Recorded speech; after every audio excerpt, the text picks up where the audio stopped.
So I'm making sure that I mention that multitasking video that you sent me last week. I forgot to talk about it, but let it be known that I'm going to bring that up because that proves my point. What point is that? That multitasking is truly not quite a thing. Like, okay, you have to be doing something like that doesn't require thought with something that does require thought, but it really means it's not multitasking. Like you can't. I mean, it is though. You can't have a conversation and be on your phone at the same time, and that's the video you sent me. No, yeah, but I mean, they didn't really go into like in depth. Like that video is for like novice. I'm not a novice. Okay, so you're like really good at not multitasking. I'm like amazing at multitasking. You sent it to me, and it literally said that if you're doing something that requires thought with something that doesn't require thought, then yeah, you're technically multitasking. But two things that require your attention at the same time does not happen. It just means that you're giving somebody a small blip of your attention 1 second, and then you're bringing your attention to something else the next. So it's either I'm amazing or I'm like legendary. You can pick. I reserve the right to refuse. Okay. Well, I guess, anyway. Hello, everybody. Hey, everybody. Thank you for tuning in to another episode of Lovers Quarrel. This is your guy, TJ. And this is Dani. And this is episode number 23. Jordan episode. I hate when people do that. Really? Yeah. My Jordan year. My Kobe year. Like, so corny. But go ahead. This is the Jordan episode. I thought I was going to, like, connect with you on that because it was basketball. No, it's just like, for me, it feels like it's like we're trying to be cool. Okay. So even when you turned 24, you didn't want to feel like Kobe, and that's your favorite player. I never did that. I never was like, I can't wait for this. What's the highest number in the league? Probably 99. What if somebody's like, what player wears number 99? I feel like Dennis Rodman wore 99. Rodman year. Like, imagine you're like 99 years old. Yeah, it's stupid. See? I just feel like it's like when trying to be cool goes wrong. But anyway, yeah, episode 23. Thank you for tuning in. Yes. If this is your first time listening to us, enjoy. Listen to two married couple. Not two married couples. Not two married couple. Well, yeah. To a married couple. Yeah. Listen to a married couple talk and converse. Sometimes you may hear us argue and disagree with each other and all other good stuff. But we appreciate you listening to us because you can be doing anything else. But you're here with us. So. Well, with that being said, do you want to start off elevator talk or shall I? You can start it off. Okay. Well, my elevator talk, you heard some of it because I was saying I was going to talk about this multitasking thing. So one thing that TJ did the other day was he emailed me this link. Because on our episode with Michelle Hope, hey Michelle, that we, one of the conversations I had was how, like, I don't think multitasking is a thing. And even Michelle was like, no, you can do it. She was like, you can walk and chew gum. You can wash dishes and listen to a podcast, right? So then TJ felt super empowered and emboldened by Michelle Hope and saying like, oh, I'm right. Multitasking is a thing. But then he sends me this video. And in the video, there's a man, and he's talking about how multitasking really isn't a thing unless you are doing something that requires thought with something that doesn't require thought. So things like walking and chewing gum. Only the chewing, I don't know which one's in that one. It was the one that requires the more thought. But it's just like, they're like not... So you can multitask, it's just you can't multitask everything. Okay, which, some things again, you can multitask, but you can't multitask everything. Still helps my argument, because my argument is that you can multitask. No, because the things that you think are multitasking are the things that are don't qualify as multitasking. Child, please. You can't be on your phone. Child, please. And I do be talking to me, and you feel like you're and giving both of us your I am best selves. It doesn't exist. Okay. It doesn't exist, and the video is what you sent me.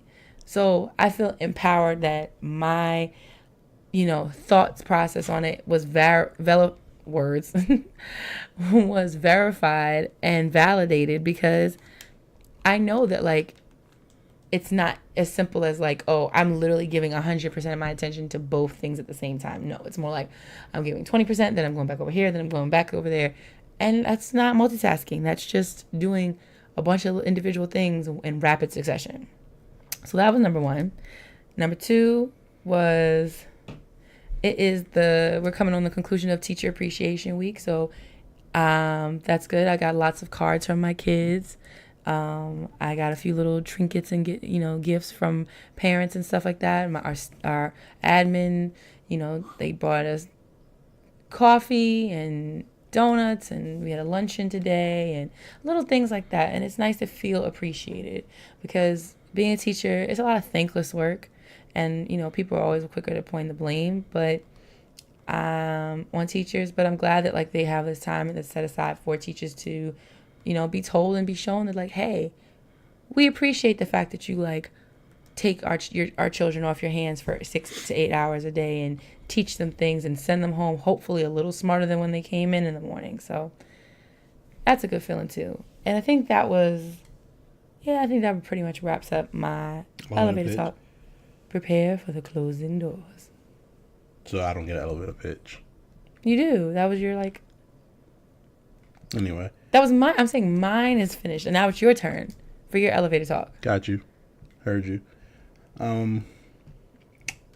So my thing is rude people. And I may have used this before, but it really just grinds my gears when I have to, given this grade A customer service, and people are just assholes. Like, What happened? No, it's just like you'll get them clients, and you'll be like, you're greeting them. Hey, how you doing? How's your day going so far? Mm-hmm. And they don't acknowledge that you ask them about their day. That is rude. They just go straight into it, like, because they pay for their service, so they don't have to be nice. I just hate rude people. Like, if someone asks you how you're doing, or they ask you, how's your day going? Mm-hmm. You could say it's not going well or whatever, but acknowledge that they ask you a question. Yeah, because vice versa, if I was rude, or if I didn't answer their question and they felt it was rude, mm-hmm. they can write a survey and be like, he was rude. Yeah, but you can't survey your clients. So that's just my big thing for that. And then my other thing is, parents, please make sure that you care about how your children look. I did some volunteer at Junior Achievement Business Town. Yeah, I know that. It was it's called Junior Achievement Biz Town, but I'm pretty sure biz is short for business. Yeah, I wasn't trying to correct you. I was just saying, like, I went there. I've done it, the program. We were dealing with a middle school, and some of these kids' hair was just nappy and matted, and their clothes, they didn't have belts, and their boxers were showing, and it was just like, is this what our kids look like? Like, a lot of them, yeah. That's a problem. That's a big problem. That's a big problem. Yeah, sometimes they're at that age where, like, not even I say at that age, but like they're or I should say they are. They're like they dress themselves more often. They're more stubborn about like hygiene sometimes. Like, yeah, well that's a problem. It is. Like I said, there was girls who had braids, but they were like matted braids. Like they had them in for a long time. They ain't take care of it at all. And it's just like, how do you send your child out like that? Yeah, I mean, I think, to play devil's advocate, I'll say that, like, I don't know if most parents are just like, oh, I don't care what their hair looks like, but it's more like, I could afford to get her hair braided this week, but now it's been 3 weeks, but now I don't have enough money to, like, have her hair get done again, and I don't have time to, like, do her hair myself, and so then, like, send them to school looking a mess. Would you rather they miss school? I'm not saying miss school, but okay, take out your hair and we'll wash it and we can put it in, like, we can do something that's a day by day as opposed to just sending you out here looking the way you're looking. How old were the girl that you were referring to? Probably 5th grade, 6th grade. So that's like a pivotal time in a young girl's life where, like, she's kind of like switching. A lot of girls are switching over sometimes from getting their hair done to starting to figure out how to do things with their own hair. I get that. But this is exactly why, like, stuff like that is why I have my, like, healthy hair care initiative and things like that in my school, because they need guidance. That's a great thing, and it's good that you care. And my thing is that I need the parents to care, or I need the teacher. I need more teachers to care. It's just these kids represent you. Mm-hmm. And then another thing is that's, you know, for me, like looking back at it, when I used to joke on those girls or those people, you felt bad now. I kind of felt like, yeah, because people don't actively choose to be like funky and disheveled and stuff like that. I shouldn't have been joking on them. I should have been joking on the goddamn parents. Well, but anyway, they might be going through it together. I mean, listen, we can go on and on about that. It's just something that definitely caught my eye. And, you know, it's just something, I mean, being a parent, it opens up your eyes to just different things. You look at things differently. You see children differently. You see parents differently. And I think that's just a major thing that we should hold ourselves accountable. We should be able to hold other parents accountable. And, you know, we should be one big village. That's the way I feel. Like, listen, if you don't got it, I understand you don't have it. Mm-hmm. But maybe as a friend, I could be like, send your child over so Dani can wash her hair for you. Mm-hmm. Like, we need to become a village. Yeah, we've gotten away from that as a community. But there's no reason why we, you know, because I'm pretty sure the same child who came to hair matted, they have like top technology. They have the other stuff. They have an iPhone. Mm-hmm. So. Yeah, well. So I guess those were my those were down on my elevator pitch. But you know. True. As we move forward. You go with your elevator talk? I don't want you to think I'm running you out. I'm scurrying you. I mean, you always do, but I'm good. I'm good now. Oh my gosh. All right. So now it's time for the relationship tip of the week. What do you have for the tip of the week? What I have is this nice little blurb right here. It says, it's easy to be wrapped up in each other or your own issues, but sometimes a great way to reconnect is in service of others. So instead of always making it about just like what you're going through with your partner or who your friend or whoever, or whatever you're going through personally, make it about somebody else. So volunteer together with that person that you are with. Give back and appreciate all that you have by helping those who don't. So, and that is, you know, kind of like the relationship tip of the week. We, you know, don't be so caught up and consumed in your own problems and everything like that you can't give back to the community that you come from. Or even not even your community, but just any community. I mean, I think you should always just give back. Yeah, but doing it together as a couple sometimes can help you, like, reconnect, you know? Yeah, it can. I mean, like, me and you in the past have done, like, soup kitchens together and stuff like that. And even though that wasn't necessarily, like, the main goal was, like, oh, we're going to, like, do this as, like, a date night. It's still added to. We also did the homeless. Oh yeah, and I think, but you know, we remember. I do remember, but like whatever. I got you. Yeah. Yes, but I think agree. me and you would like our love of service. Sometimes that like brought us together. Got you. Do you agree? Oh well, great. Thank you. We agree on something. That's a good pitch. That's a good tip of the week. Thank you. I do what I can. Now we can get into our letter of the week. Do you have any noises or songs or themes for? I'm sending you a 4-page letter, and I enclosed it with a kiss. Perfect. And if I write him, he better get it on time. R.I.P. Aaliyah. Okay. You know, I'm guilty. Sorry. Go ahead.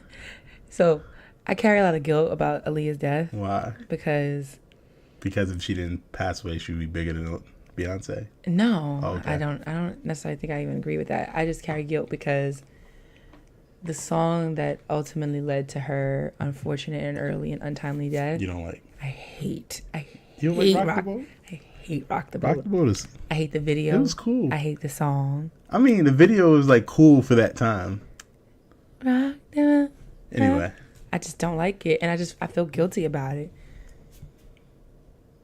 I just, you gotta do better in life.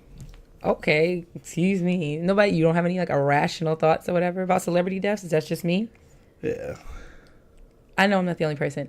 So, yeah. 4-page letter. Go ahead with your note. So this week we have a letter. You can come up with the name. Dear TJ and Dani.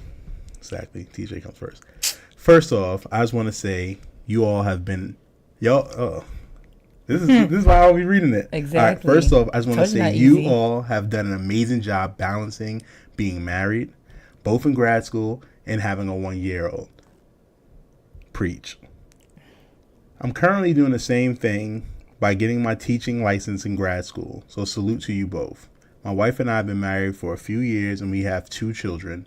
Due to work, kids, and just leading busy lives, it's easy to get caught in a routine. Facts. So my question to you both is, what have you all done as far as date nights, surprises for each other to keep things fresh? Any advice you have would be great. Thanks. And what are we naming? Let's call him. He sounds to me like a Randall. All right. So she's going to name him Randall. And I don't know why I have Recess is in my head right now. I mean, I know a Randall. So this isn't. Oh, yeah. Hi, Randall. This isn't the Randall I know. But anyway. So yeah, this is not the Randall we know. This is just Randall like from Recess. So to Randall, how do you two keep it as far as date nights? It's hard. Very. You try to plan as much as you can. It really just depends on, the availability and what you're trying to do. Our family's been pretty wonderful and our village rocks. Been able to assist us with like watching Tatum. So, when we go to live podcasts in New York, or we go to the movies, we kind of schedule that. Like sometimes I may schedule something a month away with my parents or Dani's parent, just to make sure that we're able to do it, or her sister. So if you have a village, I would lean in on them as much as you can. I mean, you don't want to abuse it, but you definitely got to keep you got to keep the relationship strong. And I think a lot of time as parents, we forget that we forget about the marriage. It's easy to forget about the marriage because it's like we're responsible for keeping. Like I have to keep this person or these people in your case. Like I have to keep them alive. Like I have to keep them like fed and bathed and healthy. But you also need to keep your relationship alive. So I mean, there's a balance there. So one thing I would recommend is based off of how your schedule is, like if you guys have the kids sleep by 8 and y'all have free time at night, maybe I can do something at night, or find a hobby or something that y'all both like that you can do. Maybe y'all start like a book club, just you and your wife, and you guys can read to each other at night. Yeah, or that's actually a really good idea. Not to say that you didn't come up with good ideas before, but that's like I didn't say anything. That's a really, really good idea. So I would recommend that. I would recommend one thing that Dani and I did, but we never did it, but we created like a jar with like different ideas. But hindsight is 2020. Maybe you could do something for like a late night jar, or you could do like spontaneous jar. You could do different jars with different ideas, so that way you could just pull it out. So if you know that y'all have a late night or early morning, you go to that jar and you can pull out things that will go with that theme. Yeah, and like accommodate your schedule.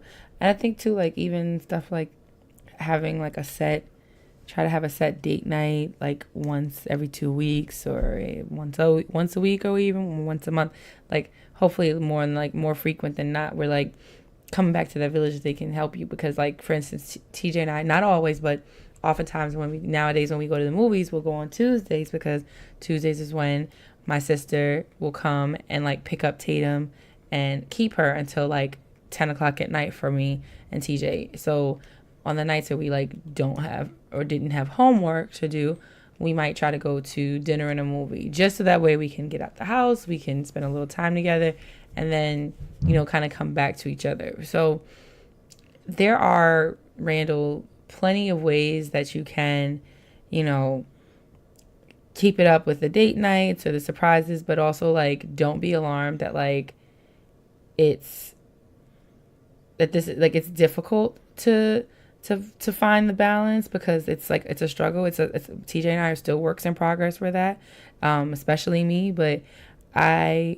it can be done. That's what I want you to make sure you take that away from, I think, what TJ and I are saying. Like, and, you know, and we still have our, you know, trial and error with it, but, you know, we also have successes with it, and that's good, because ultimately, like, TJ always talks about, like, when the kids leave home finally, when they're 18 years old, and even though it feels like forever away, like, you are home with your spouse or your significant other once everybody flies the coop. So you want to still make sure that you have something there with them after and not that they're a lifelong distraction, but the distraction of, like, parenting kind of fades away. It's just going to be balance. You know, sometimes you are going to have to be a little bit selfish as parents, and there's nothing wrong with that.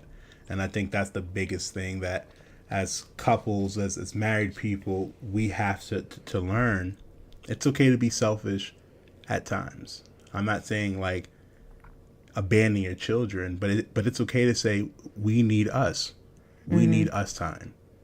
So I hope your village is there and is strong, because that's very, a lot of things that we said are, like, really kind of hinge upon having, like, a solid village. Otherwise, you know, you could just come over to Maryland, and you watch the kids. I watch the kids. TJ love the kids. So, Rando, I hope this was informative. Please write us back so we can know and be updated, and maybe you know, come up with some ideas that I didn't state or Dani didn't state, and then you can give it to us, you know? Sharing is caring. Yeah, so. Can you, if you write back in, since we called you Randall because my mind went to recess for some reason, can you call your wife Miss Finster? Isn't that her name? That's like such a. Because they were, like, you know, like a tag team. Like, he would go snitch for her. Like, who else was he with? He couldn't be with Spinelli. I mean. Okay, you can make a Spinelli. What was the tall, goofy girl's name? I don't remember. Oh, you remember it's TJ Detweiler. I mean, he was the star of the show. Because his name was TJ Detweiler. No, because he was the star of the show. Whatever. Anyway, let's go to our break from our sponsor. Yep. And then we will be back with the quarrel, as well as we will be announcing the winner of our sweepstakes giveaway for the live show of Horrible Decision in Atlanta on the 19th. 19th. Get excited. Brr, drum roll, please. So, thank you, and we'll be back. See you. So I'm not one for the gym. However, if I were, I would want to be as prepared with all the equipment, all the bells and whistles as possible, because I like to, you know, be good at the things that I do, but I also know what things aren't my ministry. And one thing that isn't my ministry is working out. But if it was, I would need Gainz. Because what's Gainz? Gainz is the newest, bestest sports gear brand this side of the Mississippi. And tell me more. I would want, if I were a person that was into lifting large metal objects, I would need lock and load grips. And if I didn't want to have a hernia, I would need that weight belt thing. The weight belt thing. Point is, if I wanted all those things, I would absolutely positively get them from Gainz, because they're quality, and all the people who do all those things that I can't and won't do, use them. So if you want to be those people that I am not, go get you some Gainz. Where can you get those Gainz, you ask? I don't know.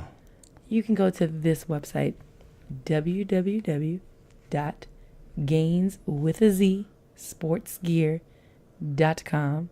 And because we are so benevolent, I and TJ got you a coupon code of Lovers10. So when you type in Lovers10 to buy those things that I don't own, you will get 10% off your first purchase.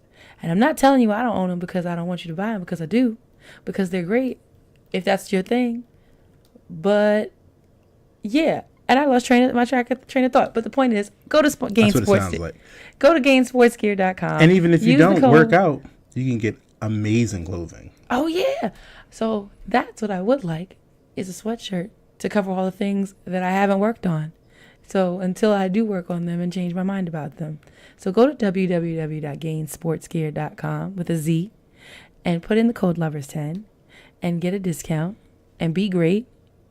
And yeah, that was my convincing speech for you to go buy that stuff. That was terrible.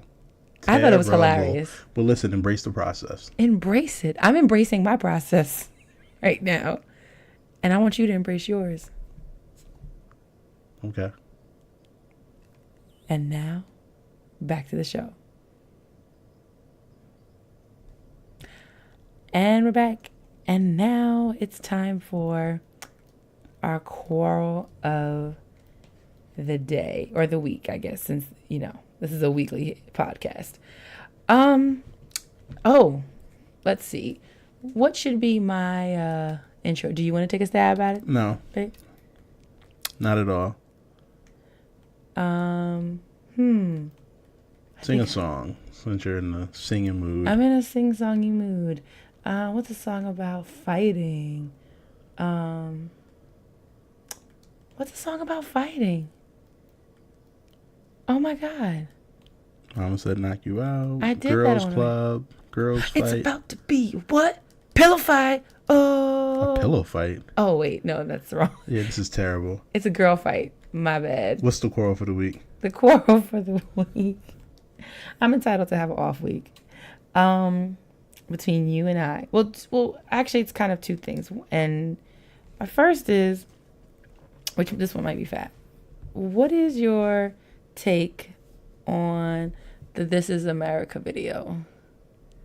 Because I got questions. I thought it was amazing. I thought it was genius. My friends was like, it's not genius. It's a good video, but it's not a genius video. Shout out to you, Hector. I liked it. What did you like about it? Because I like that. The only thing I did not like was that he was a black man killing black people.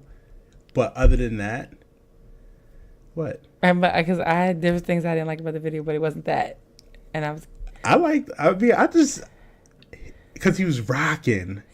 That's what I like. I like that he was dancing. Rocking. He was shucking and jiving. Oh, that's how you felt about it? You felt like he was shucking and jiving? No, I didn't feel like he was shucking and jiving. I felt like, okay. I felt like I felt like for the song, he made the song and it was like, it's a catchy song with a catchy beat. Mm-hmm. You can dance to it, but then it had this undertone of I'm dancing and then I just murdered you. Yeah. And I just murdered you people, and I'm making the faces and all this other stuff, and then the kids. I just thought it was dope. Yeah. I was mildly uncomfortable the first time I watched it by just him being shirtless. Why? Because he's got like dad bod. Like he's just kind of like bird chest, but still managed to have like a little bit of a little flub. And again, I'm not one to talk like I've got a beach body, but the point I'm trying to make is that like that kind of like distracted me at first. And then I was like watching it, and you ever see somebody like who kind of just like throws everything but the kitchen sink at you and just wants to see what sticks? Like that's kind of what I felt like the video was. Like I do think there was a lot of good messaging in it, but at the same time, I think sometimes it was like almost like sensory overload or like information overload. Like there was stuff going on in the background and the kids dancing. They're like, okay, that's the kids dancing is a distraction from everything that's going around you. And then, but how many times did you watch it? Like twice. Because I watched it multiple times. And you saw some. I keep every hearing time people say I like watch it, I see different things. Mm-hmm. You see the pale horse. Yes. You see SZA. Yes. And then people thought it was Trayvon Martin's father. I thought it was at first too. Was it? I thought it was Wyclef Jean. But it's. I just thought it was dope. Like I like the idea that I'm gonna do something different. But is he doing it different? Is he doing something different for the sake of being different? Because when he was at the Met Gala and they asked him about it, I feel like the quote he came up with was like, "I just wanted to make a good song." Like, is he doing all this because he really believes in all of the stuff that he was depicting, or is it because it just? I think he might. Sounds good, looks good. I mean, he's kind of a weirdo. That's an understatement, but yeah. Okay. Like the fact that he has two different personalities that. You know, there's Childish Gambino, but then there's Donald Glover. And if you watched Atlanta this season, it was weird as fuck. Like, he's just weird. I just thought it was dope. I like different. I think that's it.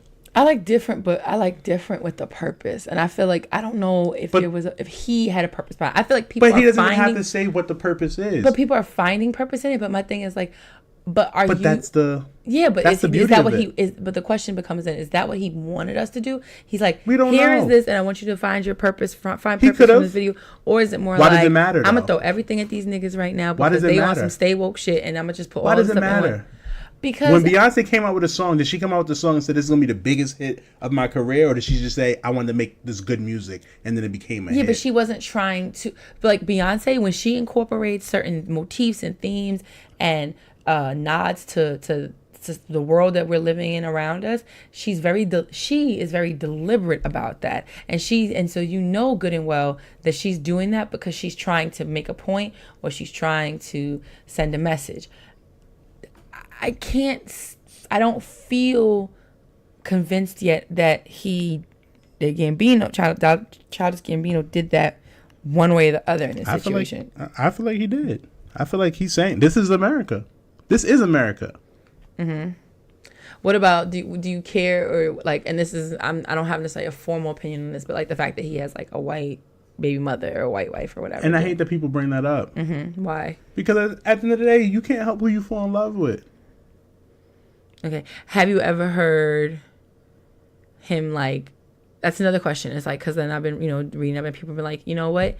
He used to like shit on black women like beforehand and also like so and, then and he probably shitted on them because they probably shitted on him. They were probably like, he's a weirdo. Mm-hmm. Don't talk to Donald. His name is Donald. Don't go over there. His name is Donald. Like we have to look back at it and say, with the people who are hating on Donald Glover, would they have talked to Donald Glover? There's girls that I've probably said that were not attractive and they became attractive, and vice versa. Kids are mean. People are mean. People say stuff, and we go by what society tells us we're supposed to do. You can't date a big woman. You got to date a skinny one. You got to date a supermodel. You got to do things based off of what society tells you. Mm-hmm. And then you miss out on life because you're too busy trying to keep up with the Joneses. Okay. So my thing is, if he want to date a white woman, he could date a white woman. Mm-hmm. He could date whoever he wants. Mm-hmm. The difference is, I've never heard him come out and said, I only love my black women and black positivity, and then he sold out and dated somebody white. But if that's what he wants, if he wants to date someone of another race, I don't understand the issue with it. I can understand that. But I think, go ahead. People want to bring that into, like, he made a statement and now we got to find the negative. What's the actor name who came out with A Birth of a Nation? Not Nate. Nate Parker. Nate Parker. No one cared about him and his movie and his previous debacle until his movie was like going to be like what Black Panther was. Let's just say that was the hype. Yeah, because when it got picked up, I remember when they got picked up, this was going to be the black movie And now all these allegations, all this negativity comes out of nowhere to take away from who this person is. And that's what happens. You know, again, Donald Glover, they said he tried out for SNL 2 times. Didn't get it. But then when he got on, everyone is raving about how great of a job he did. And like his skits were really on his good skits and everything else. But he was rejected. Like, my thing is, he came out with a video, and that was his vision. And how you take it is how you take it. Just like an author, just like a movie director. People make stuff, and we build our own imagination to it. That's why for me, reading is like so dope, because you may read a book, and the author may have had this vision, but I picked up this vision. I saw something different. I read it differently. I interpreted it differently. So people be mad at the movies. Huh? That's why people are mad at the movies. Yeah. Because you had one way in your head. Okay, that's fair. But I feel like people need to leave Donald alone. I like it. I think they should talk about it in schools. I think it's a good conversation. It's a good way to keep people intrigued and go through. Again, this is America. You know, we are still getting murdered. True. There was a Yale student who fell asleep in her dorm room. She fell asleep in her dorm room. They called the cops on her, and she had to like prove who she was and everything.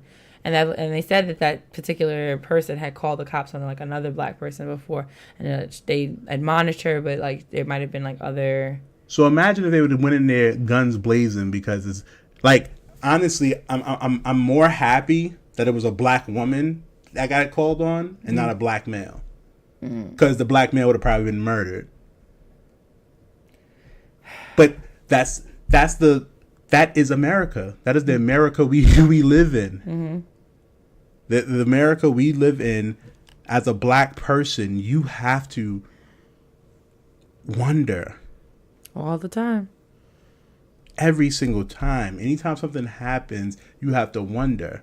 Do I react in a situation? What's the worst that can happen in a situation? Because honestly, in every situation, a black man can be murdered. Self-defense, police come, you look too big, we need to tase you. We need to put you in a chokehold. Like, that shit is scary. It's a frightening world that we live in. So, and what was the other quarrel? It's way less deep than this one, but I was thinking about this from the other day, and it was like, who's worse at social media? Me or you? What you mean, who's worse? Like, who's more... You are. I don't know if I have to hear the question. But go ahead. It's like saying, like, who uses more or who is more wrapped up in it. And so, but it honestly doesn't feel like much of a quarrel, because I know how you think it's me, and I think it could be both of us. So how can it be both of us, though? Because I think we're both on our phone a lot. I may be on my phone, but you said social media, so... Oh, because so you be, like, playing games. That's different. I may be reading an article, or maybe looking at basketball stuff. So may I. So no. I might be doing the same thing. You're definitely not. Definitely not. I read the news online. You said who's worse on social media, and it would be you, because you be on your phone on all these, on IG and Twitter, and laughing with Black Twitter and trying to figure stuff out and all this other stuff. So I'm gonna say it was you, but you're not gonna agree with that. So I'm gonna say I'll take 60-40. I mean, listen, we can agree to disagree on that situation. Well, then I think then that's that, because I know you're not going to budge on that one, and I don't really have the strongest case against convincing you otherwise or changing your mind. But it is what it is. If the argument was who's on their phone more, then yes, you have an argument. But if we're talking about solely, if we're talking about solely on social media, you are more on social media than I am. Okay, then you are on your phone more than I am. I think we're on our phone evenly. Okay, how we got the show called Lovers Quarrel? I'm like, you know what? I agree, but I think being on the phone, because like I don't know how many y'all TJ's that person that has 1,000 tabs open on his laptop. It's so frustrating. I have 1,000 tabs on my internet. That's so, that's just so. Just delete everything. No, I should, but I have 342 tabs open. Wait, you have how many? 342. Actively on your internet, on your Safari, on your phone. Yeah. 300, over 300. Yeah. Hey, I have 9, and I'm like, okay, this is too much. Okay. And I'm not even somebody who I give it all my notifications and stuff. I'll have stuff sitting there for a really long time, but really, 342. Yeah. Do you remember what you even had open? Mm-hmm. I can't. That's ridiculous. So, again, back to the quarrel. Social media is definitely you, hands down. Okay, in general phone usage. General phone, it's us. Well, maybe. It would be us. What? It'll be like a 50-50 type thing. 52, 48. 48 me, 52 majority in your direction. No, definitely not. And on that note, wrapping this sucker up because this is our shortest episode ever. Is it? How many minutes is it? We're at 40 minutes. Okay, so we can listen. Sometimes we stick and move, and that's I'm not saying anything. I'm just saying it's the shortest episode ever. But before we get into our closings, we must announce the winner. Now that I'm ready for. So we did a giveaway for the Horrible Decision live show. Wanted to show support to our Horrible Decision family. Hi guys. Reached out to them. They were all aboard for it. So we posted on our page. They posted on their page, and we had a few people enter. And then me and Dani had to come up with the toughest decision. So we used a generator. Wins. Yes, we went to the internet. The winner for the May 19th Horrible Decisions live show tickets. Can I do a drum roll again? Yes, you could do your drum roll. That's a really bad drum roll. Yeah, it's terrible. Here, look, I'll use my fingers. If you can hear that, hopefully. If not, it's going to go to _QNSXX. So I will reach out to her and let her know that she won. And congratulations. She'll also hear it on here. But thank you for everyone who entered. Shout out to Horrible Decisions. They just did Vice. They had a great article there. And they just continue to blow up. So I'm happy for them. Anything we can do to, show support and definitely and allow others to be able to see, Mandy positive Black women be free. Doing their thing. On that note, thank you for listening. Yes. This is another episode of Lovers Quarrel. In the bag. Please continue listening. Please continue writing us. Twitter, Lovers Quarrel 7. I am on that. That's where you need to, if you want to see TJ, go there. Lovers Quarrel Show on IG. Please continue sending your emails out to loversquarrelshow@gmail.com. Mm-hmm. Am I missing anything? Yeah, Instagram. I said that.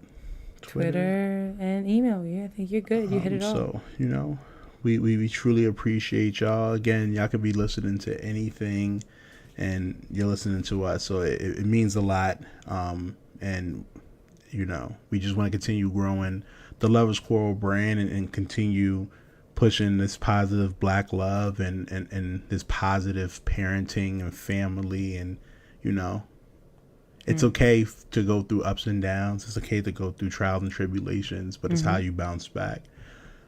So thank you. Thank you. So on that note, we fuss. I'm Dani. What? You forgot to say, we sign off. We say, I'm Dani. I'm TJ. We do this at the end. Don't play games. I know, but I'm saying we could have just we could have went to the slogan. I mean, you got it. All right. Well, I'm Dani. And I'm TJ. And we fuss. We fight. But we love. Bye. Farewell.